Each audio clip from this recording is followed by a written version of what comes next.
Здравствуйте, вы смотрите новости, в студии Власий Сергеев. Коротко о главных темах выпуска. В госуслугах станут доступны сертификаты о медицинских противопоказаниях для вакцинации. Авиабилеты в Санкт-Петербург по субсидируемым тарифам станут доступны для якутян с июня текущего года. Золотой дубль. Якутянка завоевала 2 награды высшего достоинства на всероссийских соревнованиях по биатлону.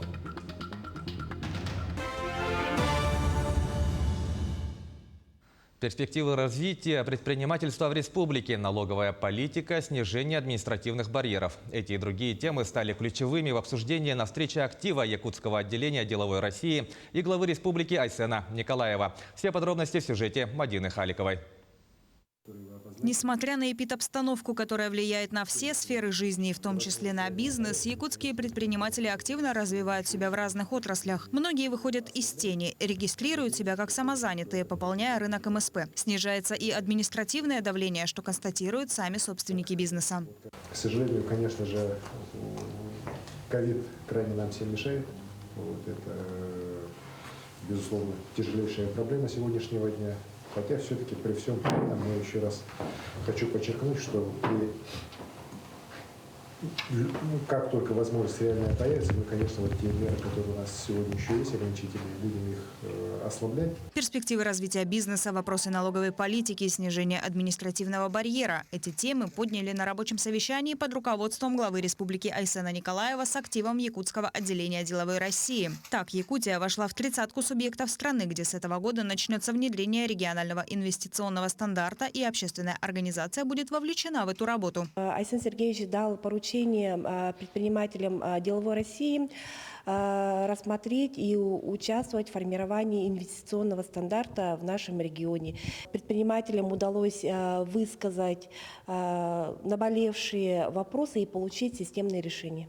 Также во время встречи прозвучали актуальные вопросы, касающиеся взаимодействия координационно-совещательных органов по предпринимательству в республике и муниципалитетах, системы государственных гарантий для жителей Крайнего Севера, которая создает большую нагрузку на бизнес, организации маркировки товаров в труднодоступных и отдаленных местностях. Естественно, получив некоторые рекомендации, некоторые предпосылки по развитию в дальнейшем своего бизнеса, нами были восприняты эти меры очень даже положительно. В частности, это меры по обеспечению отдаленных районов спутниковым интернетом. Ведь для малонаселенных пунктов вопрос рентабельности частных провайдеров – одна из главных проблем. У нас сегодня очень остро стоит вопрос маркировки. Это честный знак, система информационной эгоиз и другие обязательные системы, требующие от предпринимателей оперативных вводов данных и выводов. Соответственно, очень важный вопрос – это вопрос интернета. Да, мы по республике видим, как очень динамично строятся оптоволоконные линии, но есть труднодоступные, есть отдаленные территории. Это вопрос спутникового интернета. И здесь может быть полезным пример Чукотки, где для этих целей идет вовлечение федерального центра и получение государственного субсидирования для отдаленных малонаселенных пунктов. Мадина Халикова, Георгий Григорьев, Якутск. Деятельность угледобывающей компании «Колмар» напрямую связана с развитием Нерюнгринского района и социальным благополучием его жителей. Об этом заявил глава Якутии Айсен Николаев. Он отметил, что с появлением «Колмара» впервые за 15 лет остановлен отток населения из района, где сегодня четко видна положительная динамика по численности населения. Минувший год стал успешным для компании. Так, «Колмар» нарастил объемы добычи угля с 6,5 до 11 миллионов тонн. В этом году компания планирует увеличить объемы до 15 миллионов. Авиабилеты в Санкт-Петербург по субсидируемым тарифам станут доступны для якутян с июня 2022 года. Об этом сообщил министр транспорта и дорожного хозяйства республики Владимир Сивцев в ходе отчета правительства региона. Он также рассказал, по каким направлениям якутяне могут приобрести билеты по заниженным ценам. Так, льготные категории граждан, в числе которых многодетные семьи, студенты, пенсионеры и инвалиды, будет доступно 36 направлений из Якутии.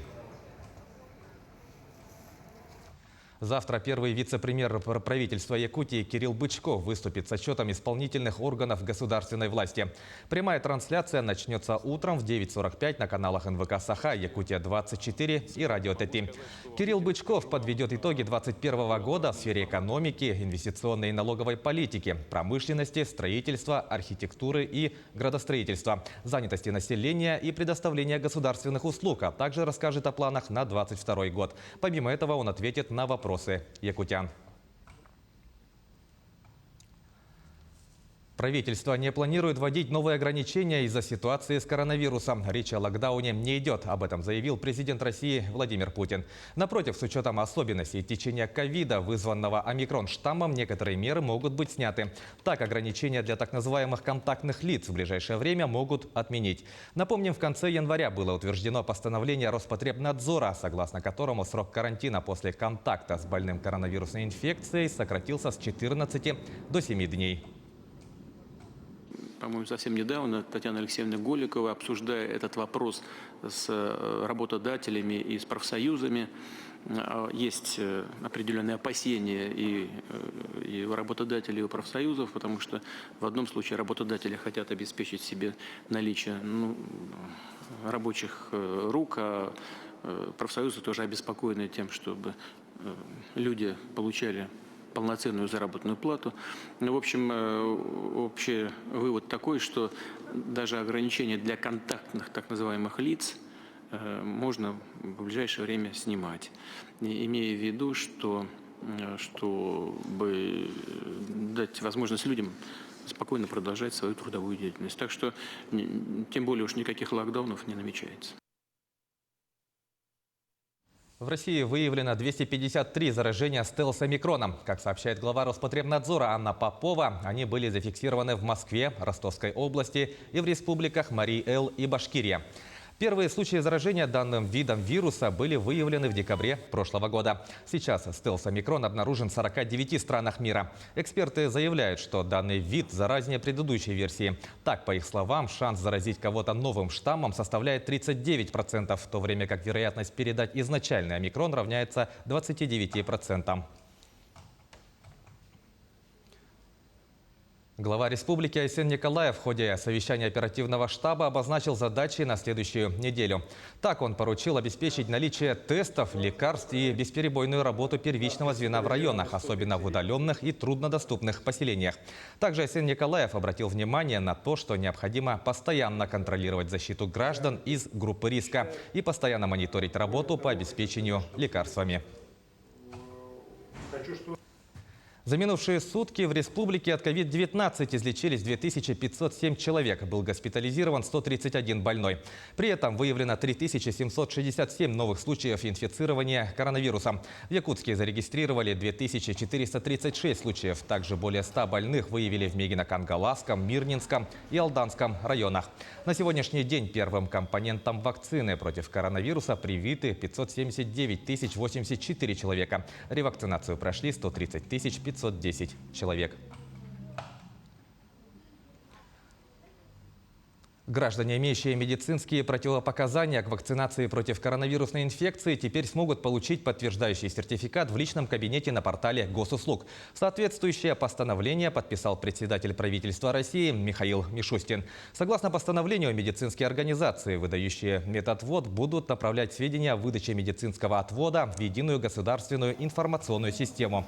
А оттуда они поступят на портал государственных услуг. Найти сертификат можно в разделе «Сведения об иммунизации COVID-19. Там же хранятся результаты ПЦР-тестов и исследований на наличие антител.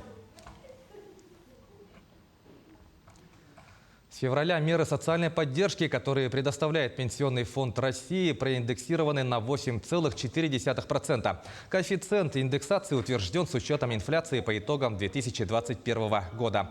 Так, материнский капитал на первого ребенка был увеличен на 40 646 рублей и теперь составляет 524 527 рублей. Также на 8,4% проиндексирована ежемесячная выплата инвалидам, ветеранам, героям Советского Союза и России и другим категориям льготников.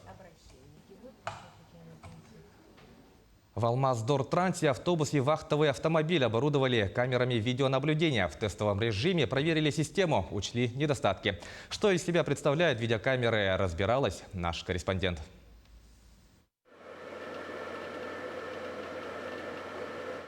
Водитель автобуса «Нефас» ждет очередной выезд. Отвозит пассажиров в город и из него. Сделать это нужно быстро, чтобы не отклониться от расписания, но во главе угла – безопасность. Теперь водителям следить за ней проще. На автобусе камеры видеонаблюдения. Водитель при движении задним ходом, либо высаживая пассажиров, может спокойно контролировать это, не засматриваясь по зеркалам, а видеть это на мониторе своего транспортного средства. При этом это позволяет нам более четко понимать, что происходит, видеть, задержался ли пассажир на выходе, не задержался, что значительно уменьшает травматизм на производстве и улучшает нашу работу. По периметру автобуса сотрудники Алмаз-Дортранса установили по 4 таких камеры – в передней, задней части и по бокам. Есть видеонаблюдение и в салоне. Как раз сейчас видно, как работник тестирует систему. Но не только на автобусе установлено видеонаблюдение. Вахтовый автомобиль также оснастили камерами. Удобно, когда заезжаешь, например, в бокс, то видно, что сзади происходит. Уже никого не надо просить, чтобы посмотрели, например. Ну и так. В процессе работы тоже удобно. Включаешь монитор и видно все нормально. Сейчас в Алмаз-Дортрансе видеонаблюдением оснащены 10 единиц техники. 8 из них на автобусах «Лотос», которые «Алроса» привезла в Мирный в конце 2021-го. Здесь система модернизирована, сохраняет видео на жесткий диск. По записям водитель и руководство предприятия могут отследить нештатные ситуации и разобраться в них. Дарья Боискорова, Валентина Фирстова, Александр Еремин, телеканал «Алмазный край». Перейдем к спорту. В Пекине прошла торжественная церемония открытия 24-х зимних Олимпийских игр. В ней приняли участие 95 стран, в том числе и российская команда, которая из-за санкций будет выступать под названием и флагом Олимпийского комитета страны. Знаменосцами российской делегации стали конькобежка Ольга Фаткулина и хоккеист Вадим Шипачев. Как и планировалось, президент России Владимир Путин посетил церемонию открытия. Якутянка выиграла 2 золотые медали всероссийских соревнований по биатлону на призы олимпийской чемпионки Анны Багали. Старт прошел в Южно-Сахалинске. Воспитанница Республиканской спортивной школы Олимпийского резерва Ксения Янополец первенствовала в спринте на 3 километра и в гонке на 4 километра. Отметим, что днем ранее на этой же трассе другая якутянка Августина Иванова стала победительницей 2-го этапа 11-й зимней спартакиады учащихся России по биатлону. Холода отступают, и начинается время для занятий физической активностью на свежем воздухе. Так в Якутске начали работать катки. Жители и гости столицы уже открыли сезон на озере Сайсары. Заливка льда и возведение стены снега были проведены на днях. Открытие состоялось сегодня в 12:00. А вот на площади Ленина идет завершающий этап подготовки катка площадью более 1000 квадратных метров. Здесь установили будку для переодевания и проката коньков, а в самой коробке идет заливка льда. Полностью завершить работу планируют к 14 февраля. Я жду каток. Я люблю, конец февраля обычно. Обожаю прям кататься. Правда, бывает холодно. Переодеваешься, когда. Я беру коньки на прокат. Таковы новости к этому часу. Оставайтесь с нами.